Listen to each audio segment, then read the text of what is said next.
मस्जिद रहनी ही नहीं चाहिए। मस्जिदों का कोई काम ही नहीं है हिंदुस्तान में। आज जम्मू कश्मीर में लोग नाम पूछ करके गोली मार रहे हैं। भारत में रह कर के भी अगर हम अपनी बात सनातन की बात नहीं कर सकते तो कौन से देश में जाकर के करेंगे? कि ये कोई मंदिर तोड़ करके ही मस्जिद बनाई गई है। ज्ञान बापी मस्जिद तो है ही नहीं हमारी नजर में। सोनिया को उन्होंने मम्मी मान लिया है और 500 साल तक सनातन को कुचला वो ध्यान नहीं है। और ऐसे देशद्रोहियों का काम सिर्फ पाकिस्तान में है, हिंदुस्तान में नहीं। देखिए, वो मुसलमानों का अपना विषय है। हम तो चाहते हैं हिंदुस्तान में मस्जिद ही न रहे। हमारे हिसाब से हिंदुस्तान में मस्जिद रहनी ही नहीं चाहिए। मस्जिदों का कोई काम ही नहीं है हिंदुस्तान में। अरे मैंने कहा कि जो भी मस्जिदें हैं उनको मंदिर बना देना चाहिए। नहीं, वो तो मस्जिद बहुत जल्दी उसका भी निपटारा होगा। भारत हिंदुओं का देश है और यहाँ जो भी निर्णय आएगा योगी आदित्यनाथ और मोदी जी के नेतृत्व में, वह सब हिंदुओं के हित में आएगा। और कुतुब मीनार पे अभी हम लोग हनुमान चालीसा पढ़ने जा रहे हैं और उसको हमने विष्णु स्तंभ बताया है। आज जम्मू कश्मीर में लोग नाम पूछ करके गोली मार रहे हैं, जाति पूछ करके गोली मार रहे हैं, धर्म पूछ करके गोली मार रहे हैं, औरंगजेब की कब्र पे जाकर के फूल चढ़ा रहे हैं। यहाँ प्रश्न उठता है कि देश किधर जा रहा है। तो ऐसे में अगर किसी ने सनातन की बात की है, किसी ने धर्म की बात की है, किसी ने राष्ट्र की बात की है, तो क्या उसके साथ लोगों को नहीं खड़े होना चाहिए? उसके साथ जरूर खड़े होना चाहिए। हमें तो इतना ज्ञान नहीं है कि ज्ञान व्यापी क्या है और मस्जिद क्या है, लेकिन हम इतना जरूर जानते हैं कि जब इस्लाम ही नहीं था, जब मुसलमान ही नहीं था और वहाँ पर वो एक भगवान शिव का मंदिर था, तो फिर वो मस्जिद किसी न किसी दुष्ट के आदेश पे ही तो बनी होगी ना। और वो बनी होगी तो कुछ ना कुछ तोड़ा होगा, तभी उसके ऊपर बनी होगी ना। और आज चित्र चीख चीख के कह रहे हैं, मीडिया के साथियों ने बहुत सारी चीज़ें दिखाई हैं जिसमें कमल श्री, नारियल, घंटा, नंदी स्पष्ट रूप से दिखाई पड़ रहे हैं। अगर आज कोई इस भगवान श्री हनुमान के मंदिर को नकारने लगे तो ये फिर उस व्यक्ति का क्या जवाब है? इसलिए वो स्पष्ट दिखाई पड़ रही है दीवारों पे कि ये कोई मंदिर तोड़ करके ही मस्जिद बनाई गई है। आज लोग इस बात का हवाला दे रहे हैं कि 1991 के एक्ट, अरे 1991 का एक्ट तो आपको ध्यान है और 500 साल तक सनातन को कुचला वो ध्यान नहीं है।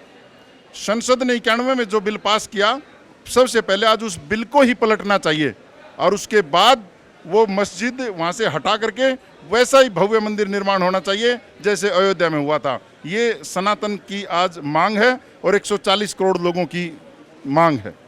भारत में रह कर के भी अगर हम अपनी बात सनातन की बात नहीं कर सकते तो कौन से देश में जाकर के करेंगे? इतना बड़ा भारतवर्ष था, टुकड़े टुकड़े हो गया। आज हर सनातनी को अपनी बात कहने का हक है और कहना चाहिए।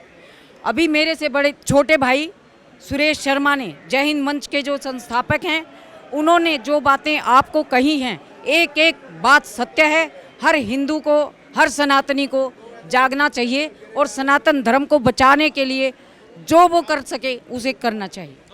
ज्ञान बापी मस्जिद तो है ही नहीं हमारी नज़र में। वहाँ पे भोलानाथ का मंदिर है और ये काशी विश्वनाथ के उसका साथ में जो ये कुआं था उसका नाम है ज्ञान बापी था। उसी को केंद्र करके औरंगजेब ने जो ये लुटाया हमारी संपत्ति को, हमारी मंदिर का सिर्फ एक ऊपर में एक दासा बनाया है। ये मस्जिद नहीं हो सकता क्योंकि उसको हिंदुओं को चाहिए, हिंदुओं का मंदिर है वो ज्ञान बापी मंदिर है, मस्जिद नहीं है ये।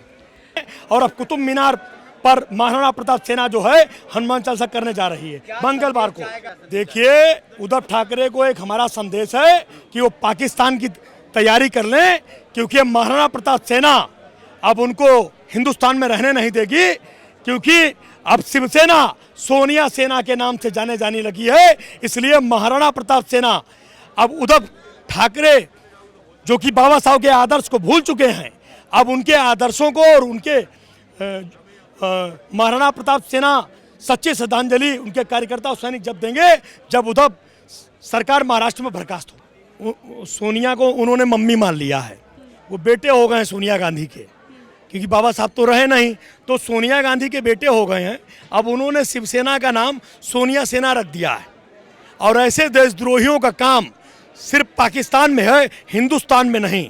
ऐसी सरकार को, देश के राष्ट्रपति जी को तत्काल बर्खास्त करना चाहिए। और बहन नवनीत राणा जी के सम्मान में महाराणा प्रताप सेना खड़ी है और अगर ऐसा किसी भी राज्य का कोई मुख्यमंत्री अगर हनुमान चालीसा और रामायण और हिंदू धर्म को चैलेंज करने का काम करेगा तो महाराणा प्रताप सेना कंधे से कंधा लगाकर तन और मन और धन के साथ उसके साथ खड़ी रहेगी।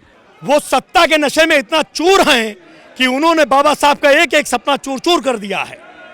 बताइए, हिंदुस्तान में अगर हनुमान चालीसा नहीं पढ़ा जाएगा तो क्या पाकिस्तान में पढ़ा जाएगा?